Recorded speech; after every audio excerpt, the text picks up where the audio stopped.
What's good? It's Russell King here. Today I'm going to be going over the official NXT Deadline pay-per-view. This overall show was a really great show. I really enjoyed it from top to bottom. Outside of one match, I would say, outside of one match that was a dud, every other match was really great. This was a really great show. I'm going to go over every match on the card. I'm going to go ahead and give you my opinions.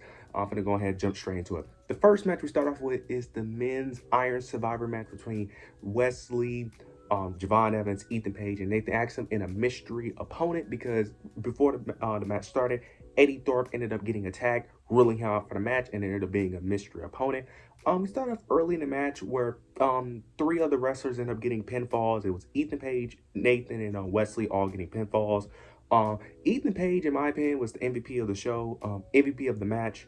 I said the show. MVP of the match. Also, the mystery opponent was the MVP of this match as well. But Ethan Page really was hilarious in this match. It was moments where he didn't want to get into the box.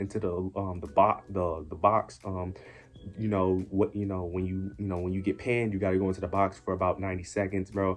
It was a moment where he ended up getting pinned. He didn't want to get in the box, but Javon Evans ended up forcing him in the box. Then we ended up getting a moment where I think Nathan Frazier ends up picking up a pinfall. After he picks up the pinfall, it's like 15-ish minutes left in the match, I think, or like 10 minutes left in the match, and the mystery opponent finally shows up, and it ends up being Oba Femi of all people. I had a feeling it was going to be Oba Femi only because he's the only other logical person it could have been, because there was no one else that could have logically been a mystery opponent that would have been a good choice for this spot, especially in the NXT men's division. If it was a main roster call-up, I could understand it, but from a men's division point of view, it was no one that could have replaced that would have made a big enough impact for you to write Eddie Thorpe off. Now, I am still a bit confused on the whole Eddie Thorpe thing because I feel like they're going to play that into a storyline, which I'm not that excited about.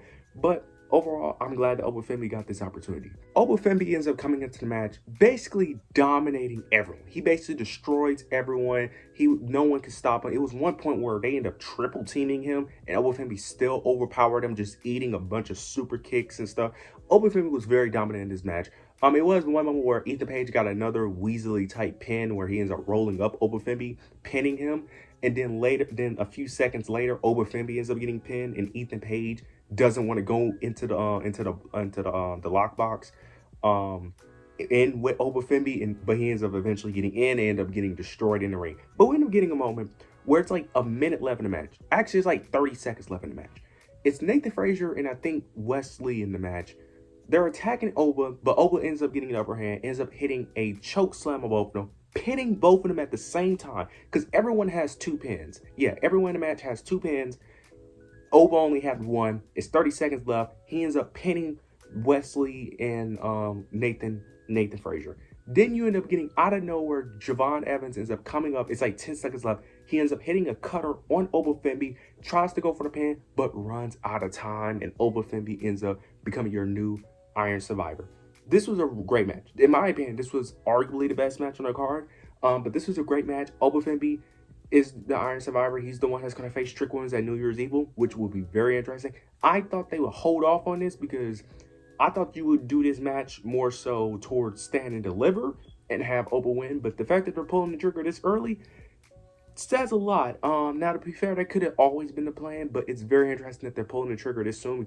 But to be fair, Trick Williams needs some opponents. He needs somebody, and Oba Femi is a great opponent. But this match was great. I'm glad that Oba Femi won. I'm not really excited about the Eddie Thorpe thing because I feel like they're going to play that into a story, which I'm not excited about due to how they book Eddie Thorpe. Now, I don't care that much about Eddie Thorpe, but the on and off pushes be very weird with Eddie Thorpe. I just don't understand it. But we'll see how that plays out. But this was a great opening match. The next match we ended up getting was Lola Vice versus Jada Parker in an NXT Underground match. I'm not going to speak too much on this match. I thought the match was good. This was actually the best Underground match Lola Vice has had. Now, to be fair, I haven't watched many Underground matches, but typically with these type of matches, I don't enjoy them due to who's in the ring. Now, you can say that about any match, but typically I haven't been enjoying Underground matches due to Lola Vice and the people she's been up against. Because there's been great Underground matches with Dijak, Eddie Thorpe, matches like that have been great. But typically with Lola Vice, her Underground matches typically under-deliver for me. This is one of the few that actually hit. Like her match with Shayna Baszler and Natalya was just all over the place. But this match actually delivered. It was actually good. Lola Vice ends up getting a submission win. I'm assuming they're going to continue this rivalry, have that third and their final blow-off match. tie at 1-1. Don't really have much to say, but this was a really good match. I really enjoyed this match overall, and I can't wait to see what's next for these two women. Now we end up getting the WWE NXT Tag Team title match between Nathan and Axiom versus No Quarter Catch Crew. This match was great. This match was great. This will probably be my match of the night, but this match was great. I love this match. They was telling the story of Nathan being injured from his match in Iron Survivor, and that played a part into the match with him constantly not being able to fight consistently, giving the heels the advantage. During this match, though, Tavion Heights really surprised me. He was amazing in the ring. He was really good in the ring. I didn't know he was that good in the ring. I really didn't. He was really shocking me. The amount of moves he was pulling off was great. This match was really good. There was a moment where I legit thought that No Quarter Catch Crew was going to win. I legit thought they was going to win for a moment. It was a moment where it's Axiom. Axiom ended up accidentally attacking Nathan. And then Tavion Heights take advantage, ends up hitting some type of power bomb or something, goes for the pin, but Axiom kicked out. Then later in the match, Axiom and Frazier ends up picking up the victory. They end up retaining the NXT tag titles.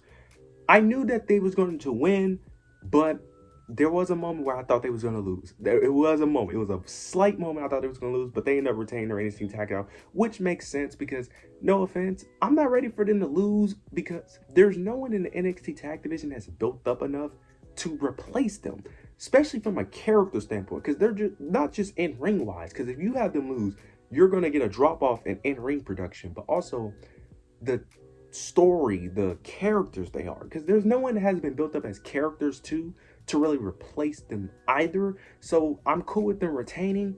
This was a banger match. I'm excited to see how they're going to do this turn when Nathan and Axiom, when eventually they do break up. But overall, this was a great match, and Nathan and Axiom are still your NXT Tag Team Champions. Now we end up getting the NXT Championship match between Trick Williams and Ridge Holland.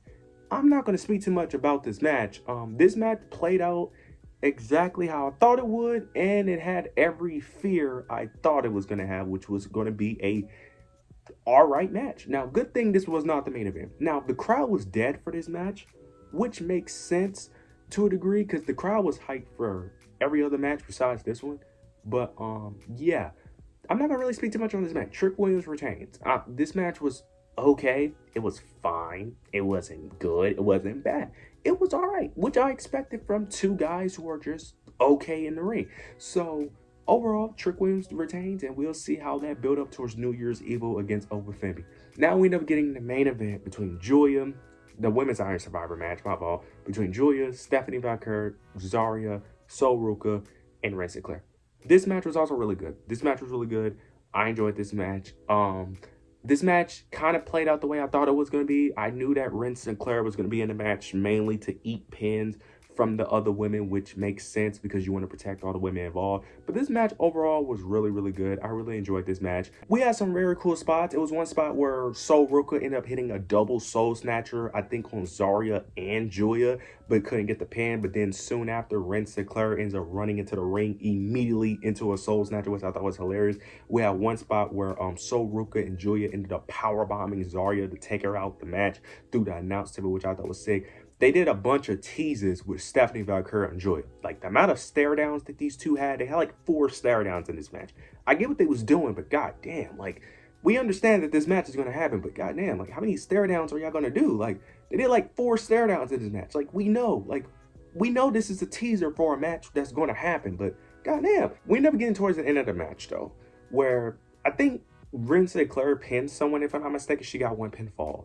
And then I think it was a moment where Zarya ended up picking up a pin, and then Julia ended up rolling her up or some sort. Then Stephanie they did the same thing that they tried to do in the Javon Evans with the men's Iron Survivor, where the person tried to get the pin at the last second but couldn't. They did the same thing here. Julia picks up a pin. She got like 2 pins, if I'm not mistaken, because everybody had 1 pin. She ends up getting another pinfall. Stephanie tries to hurry up and pin her, but she can't, which ends up leading to Julia ended up being your women's Iron Survivor. Gonna be honest here. I'm kind of disappointed, only because I wanted someone else to win. Now, it's a good booking decision. I understand the booking decision. It's not a bad booking decision at all. So this is not me criticizing the booking. It's more so just me wanting someone other than Julia. I like Julia. I'm liking what they're doing with her. I just kind of wish it was Stephanie or I want Zarya to win, but I understand it. And plus, I think Zarya's going to go after the North American Championship, so I think she'll be fine. But I really wanted Stephanie or Zarya to win this match, but Julia ends up picking up the victory, which I understand. She was the first one to go after Roxanne Perez, so it's very interesting. Plus, one of the three women had to lose. Someone had to be on the losing end, and it ended up being Stephanie and Zarya, so it makes sense. Overall, this was a really great show. I enjoyed every match in the card outside of the Trick Williams and Reg Holland match. But overall, this was a really great show. I got all my predictions right. So you guys let me know your predictions. Let me know what was your predictions down below. And let me know your opinions on the show. But yeah, leave your opinions down below. Make sure you like, comment, subscribe. But yeah, that's it.